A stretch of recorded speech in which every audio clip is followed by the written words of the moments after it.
ഇന്നെൻ്റെ മുറ്റത്ത് പൊന്നോണപ്പൂവേ നീ വന്നോ ചിരി തൂകി നിന്നോ വന്നോ ചിരി തൂകി നിന്നോ. എൻ്റെ പേര് ഷെൽവി. ഞാൻ 5 വർഷം പത്തനംതിട്ട മുത്തൂറ്റായിരുന്നു നഴ്സിംഗ് അസിസ്റ്റൻ്റ്. അവിടെ പഠിച്ചു, അവിടെ തന്നെ ജോലി ചെയ്യുമായിരുന്നു. അങ്ങനെ ഇരിക്കുന്ന സമയത്ത് എൻ്റെ ഹസ്ബൻഡ് അടുത്ത വീട്ടിൽ നിന്ന് ഒരു പത്രം എടുത്തുകൊണ്ട് വന്ന് വായിക്കുകയും ഞാൻ ആ പത്രം ഒന്ന് അങ്ങനെ നോക്കിയപ്പോഴത്തേക്ക് ഗാർഡിയൻ ഏഞ്ചൽ എന്ന് പറഞ്ഞൊരു പരസ്യം കണ്ടായിരുന്നു.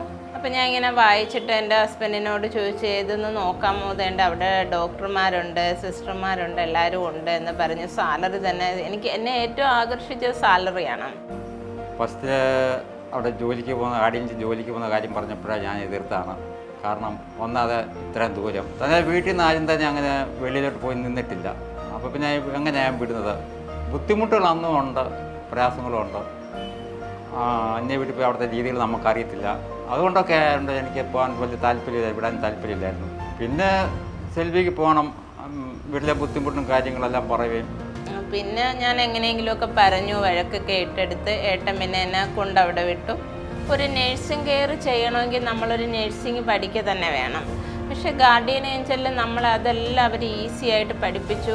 നമുക്ക് സപ്പോർട്ട്, നമ്മൾ എത്ര കാലം അവിടെ ജോലി ചെയ്യും അത്രയും സമയം അവർ നമ്മുടെ ബാക്കിൽ സപ്പോർട്ടായിട്ടുണ്ട്. ഈ 15 ദിവസം കഴിഞ്ഞാൽ അവർ എപ്പോഴും നമ്മളുടെ ബാക്കിൽ സപ്പോർട്ടാണ്. ഒരു പ്രാവശ്യം എനിക്ക് കെയറിൽ നിൽക്കുന്ന സമയത്ത് എനിക്ക് മറക്കാൻ പറ്റാത്തൊരു കാര്യമെന്ന് വെച്ചാൽ എനിക്ക് പെട്ടെന്ന് തന്നെ എനിക്ക് 2 പേഷ്യൻ്റ് ഉണ്ടായിരുന്നു, 2 ഡിമെൻഷ്യ പേഷ്യൻ്റ് ആയിരുന്നു. വേറെ എന്ത് പറഞ്ഞാലും അവർ എൻ്റെ വശത്തോട്ട് അവർ വരില്ല. പക്ഷെ ഞാൻ പാട്ട് അവർക്ക് ഭയങ്കര ഇഷ്ടമാണ്. അപ്പം ഞാൻ പാട്ട് പാടും. മഞ്ഞൾ പ്രസാദവും നെറ്റിയിൽ ചാർത്തി മഞ്ഞക്കുറി മുണ്ട് ചുറ്റി എൻ്റെ പാട്ട് കേട്ടുകൊണ്ടിരുന്ന് കരയും. അതൊക്കെ എനിക്ക് ഭയങ്കര മറക്കാൻ പറ്റാത്ത ഓരോ ദിവസങ്ങളാണ്. അങ്ങനെ പിന്നെ ഞാൻ കെയറെല്ലാം ചെയ്തു നല്ലപോലെ. എൻ്റെ ജീവിതം അവിടെയും കൊണ്ട് തന്നെ മാറ്റിമറിച്ചെന്ന് തന്നെ പറയണം. ഇന്ന് എനിക്ക് അഭിമാനമുണ്ട് അവിടെ ജോലിക്ക് പോയത്. കാരണം അവിടെ പോയി ജോലിക്ക് പോയതിന് ശേഷം എൻ്റെ വീട്ടിലെ ബുദ്ധിമുട്ടായാലും ഞങ്ങളുടെ ബുദ്ധിമുട്ടായാലും എല്ലാം മാറുകയും ആ ഓഫീസിന് അതിൻ്റെ ഉത്തരവാദിത്വം ഉണ്ടോ എന്നോ അറിയാവുന്നതുകൊണ്ടും ഇന്ന് സന്തോഷമാണ്. എനിക്ക് പിന്നെ ഉള്ള ഒരു ദുശീലം എന്താണെന്ന് വെച്ച് കഴിഞ്ഞാൽ, എൻ്റെ ഹസ്ബൻഡ് വാരി തരാതെ ഞാൻ കഴിക്കാറേ ഇല്ല. ഒറ്റയ്ക്കാണെങ്കിൽ മാത്രമേ ഞാൻ കഴിക്കത്തുള്ളൂ ഭക്ഷണം. അല്ല, എൻ്റെ ഹസ്ബൻഡിനെ കണ്ടുപോയാൽ ഞാൻ ഭക്ഷണം കഴിക്കില്ല.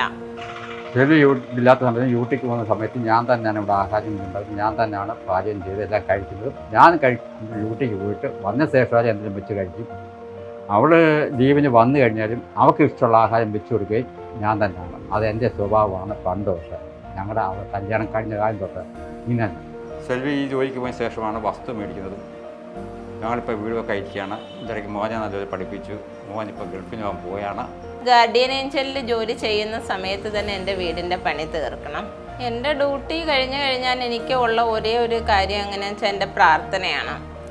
പ്രാർത്ഥനയും പാട്ടും, ഇതാണ് എൻ്റെ കൂടെ ഉള്ളത്. വേറെ ഒന്നും എനിക്കില്ല. എൻ്റെ കെയർ നല്ലതാണെന്ന് പറയുമ്പോൾ കമ്പനിക്ക് ഒത്തിരി സന്തോഷമാണ് എൻ്റെ അടുത്ത്. അങ്ങനെയാണ് ഞാൻ ഈ കണ്ട അവാർഡുകളെല്ലാം വാങ്ങിച്ചു കൂട്ടിയത്.